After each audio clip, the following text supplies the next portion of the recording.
Ready? I'm gonna do my intro. Hey everyone, welcome. Oh god, this is not gonna be good. I'm really warm. Got the window open. Cut the window open. It's screamy noise. Hey everyone, welcome back to my channel, and today I have a very special guest, Lee. Hello. Do you want to introduce yourself? Yeah, I'm Lee Edgington. I worked on the CEP with M in 2017. I worked over in All Star Music as a food and beverage cast member, quick service food and beverage cast member. So all my best videos, or most few videos, are guest stories. But as much as I try, I was only there for 6 months across 2 programs. I only have so many stories, so I've brought in some help. Lee's got a few stories to share. So this is a crazy guest stories quick service edition. Ooh. Let's just do a quick opening question. Did you enjoy quick service? Was it your top role?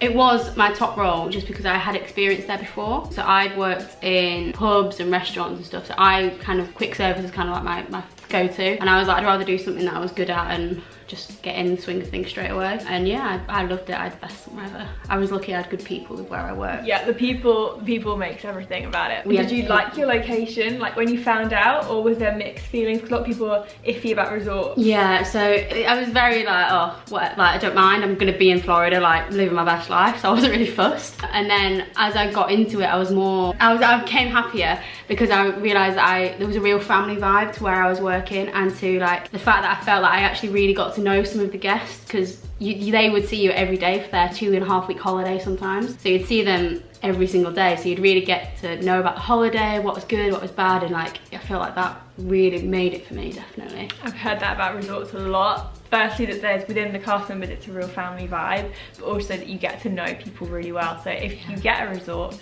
and you're not happy about it, you can have a really, really fun time. Yeah, so definitely. Also, the location doesn't make the experience.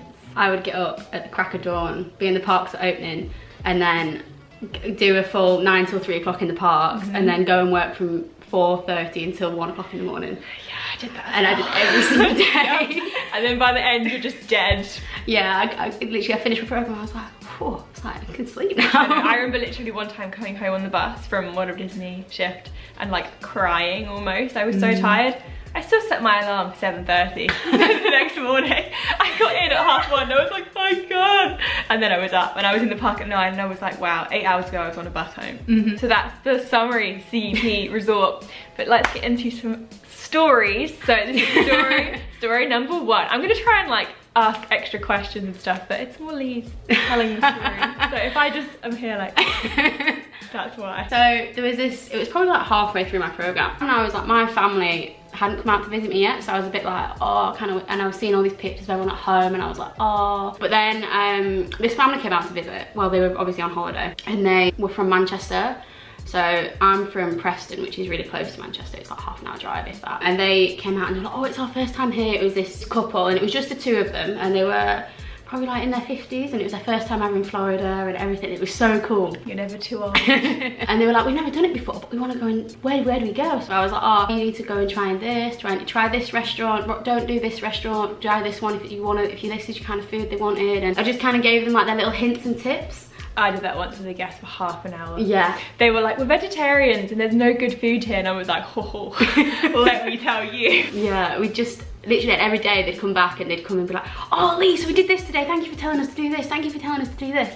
They're like, oh, we've had an amazing day. And it was like getting to see them every day. They're like, oh, have you tried this? And they were kind of giving me tips as well, stuff that I should do. And I was like, oh yeah. So it was really nice to get to like, I can't remember their names, but they were, I know they were from Manchester, and it was really, yeah, they knew my mum.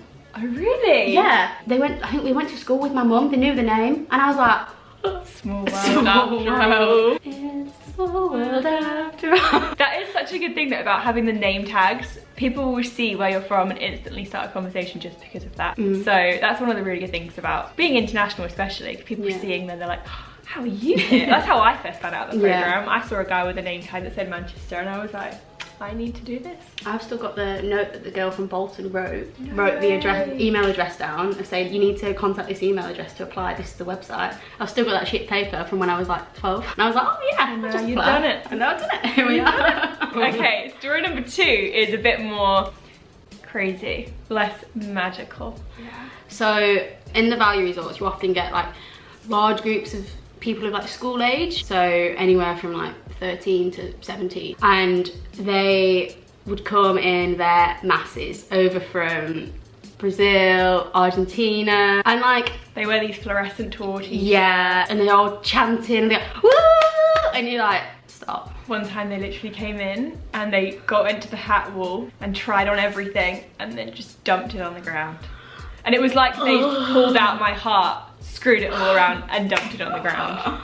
That is how it felt. Yeah. Like, that is tough. Tour groups. Oh. But that's not the story. That's not the story. So we knew we had this group stay in, and we were like, right, okay, so we prepared, we were like, right, as prepared as it could be. The way it would work, they'd move down the line, so they'd get the pick, if they wanted pizza or pasta at one end, and if they wanted pizza, they'd move down to this end, and if they wanted pasta, they'd stay here. And bearing in mind, there was about 70 people just walked into the canteen, and they just started like shouting and just singing, and I was sat there and I was like, oh my gosh. It's probably quite late as well. It was about 11:30 at night. Bear in mind, we closed at 12, and I was like, best guests come in when you're about to close. Yeah, literally. I was like, oh god, here we go. Party's about to start. Side note, why do people bring their kids at like midnight around Disney if they're so young? They put them to bed. Then complain that they're tired the next day. They're gonna be tired. Yeah. Like, they've not slept. No. Yeah, so they arrived, and then we'd gone from having no guests in the queue to having the guests queuing out the door. By the time it hits 11 o'clock, the only place it's open is the pizza and pasta bar. So you can't get food anywhere else because the specials bar's closed, the grills, like, and you're just like, oh no. You were working, and I was working at pizza and pasta. What was your best one to work? Side note. So many side notes. Side note, best one to work was gelato. Oh, yeah. Did you make Fee a really nice gelato? Got Fee, one of our other like best friends. It was like we had these milkshakes, and the cups would be dipped in chocolate, had brownie pieces on top. It was like cookie dough and like cookies and cream ice cream in the milkshake. Oh, they were good. What a dream. Yeah. Did you ever get to have them on shift? We got on when we first started, when we were doing the training, our trainer was like, we want you to enjoy the food, because if you don't enjoy the food, the guests aren't going to enjoy the food. So they were like, we want you to recommend stuff that you actually know is good. So we got to try it all. One night we literally had a feast, and it was so much food, but it was so good. Anyway, back to the story. So this tour group had come back in, and they were all talking in Spanish, and a lot of the team that we were working with all spoke Spanish as well. So often we'd be working with them, and we'd pick up language, and they'd teach us language. And some of the guys that were working there, they taught us some of the crude language in Spanish to listen out for. So this tour group came up to where I was serving them, and they started talking at me in Spanish, but saying all these crude words. And I stood there and I was like, I know exactly what you're saying. And I was a bit like, oh my gosh, what do I do? So then it wasn't very cast member like of me, but I started replying back in Spanish. But I was like, would you like responding back in Spanish about their food? And their faces just dropped, and they were like, I was like, yeah, I got you. But I know it's not very cast member, but I had to. Yeah, but sometimes it's 11:30 at night. Like, you being rude to me, you're talking about me, you're effing and blinding about me, you're calling me all names under the sun. Like, I don't know what you expect from me. This last story is the most heartwarming. My mum, right, I've told my mum this story from Lee. When she talks to people about how magical Disney is, she doesn't share my experience, she shares Lee's story. Let's just take it away. This is gonna warm your heart. It was actually the last week of our programme. It was like it was about 5 o'clock in the afternoon, and this family came up to me, and we were always told like any allergies or any dietary requirements, literally go and get the chef straight away. So they came up to me, they were like, hi, we're really not sure what to do, like it's our first time in Disney, can you help us, we need this allergy, this allergy, this allergy. I was like, all right, okay. So let me go get the chef and I'll see what I can do. Disney are amazing at that. They're gonna make sure you guys get something, like especially if you're vegan or gluten-free or egg or whatever, you can get waffles that contain like no allergens. Yeah. So I brought out the chef, and he was talking to I think he was talking to the dad, and I was ended up talking to the kids. And I was like, oh, who are you excited to see? What are you doing here? And they were like, oh, it's our first time here. It's our first time on a plane. We've never done anything like this before. And I was like, oh, wow, that's so amazing. You're gonna have an amazing time. And the little girl was like, oh, I love Cinderella. The other little girl was like, oh, I love Sleeping Beauty. The boy was like, I wanna go see Toy Story. I was like, I wanna go see Buzz and Woody. And I was like, okay. And they can't have been older than like 7, I think. Maybe like 5. They were between the ages of 5 to 7. So then they were talking to the chef, and then the mum came over to me after. She was like, I just wanted to thank you for like your kindness and everything, and it's our first time here, it's the kids' first time on a holiday. We've just celebrated adoption.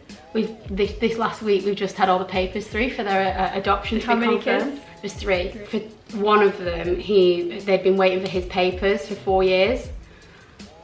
Yeah, so they've been waiting for his papers for 4 years, so it was their first time on a plane, first time in Florida, and they were like, they're here celebrating. And I was like, oh, like, I want to make this as special as I can. Yeah, because like, there's quite a lot of like home connections, and I was like, oh yeah, I really want to try and, they're from New Jersey. And I was like, I really want to try and make this as special for them as I can. So I got all the kids' first time buttons, and then I got everyone a celebratory button saying adoption. I was like, so now you can go and tell everyone your story. Yeah, because if you put a button on, expect everyone to comment on it or like say happy birthday. Like if you don't want people talking to you, don't put a button on. Yeah.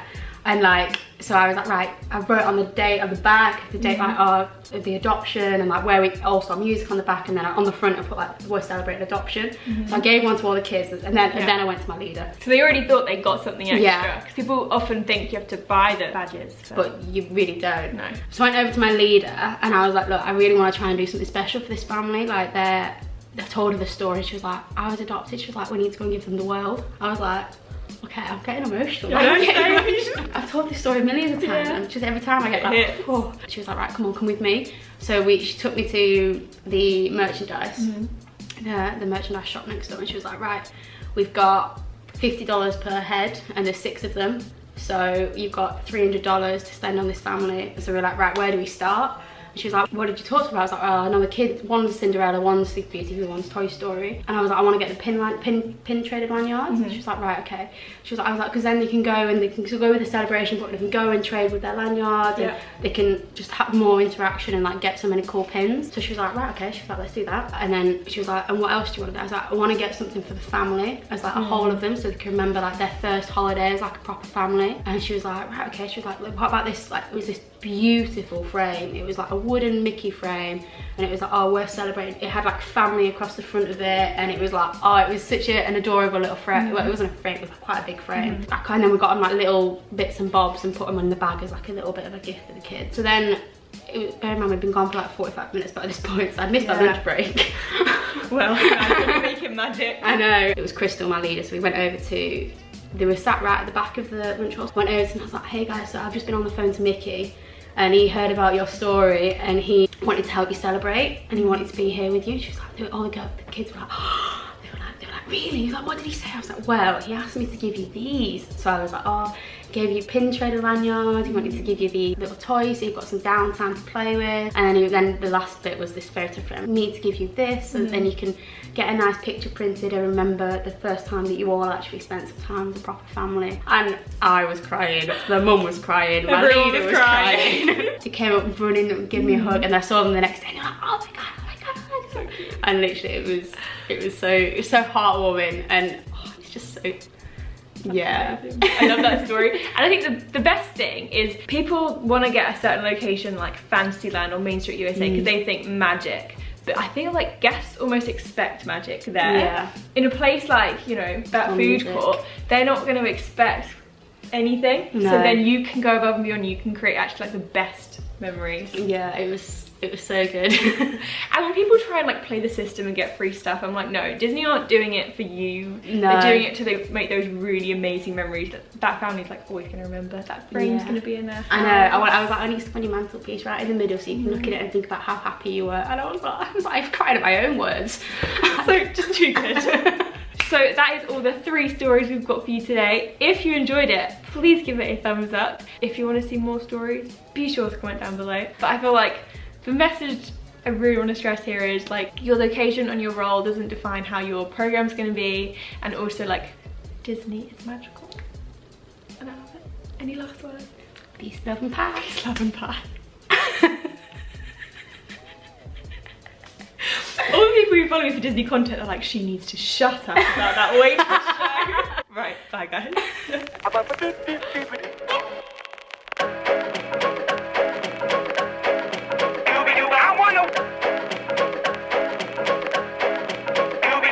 Now I'm the king of the swingers, oh, the jungle VIP.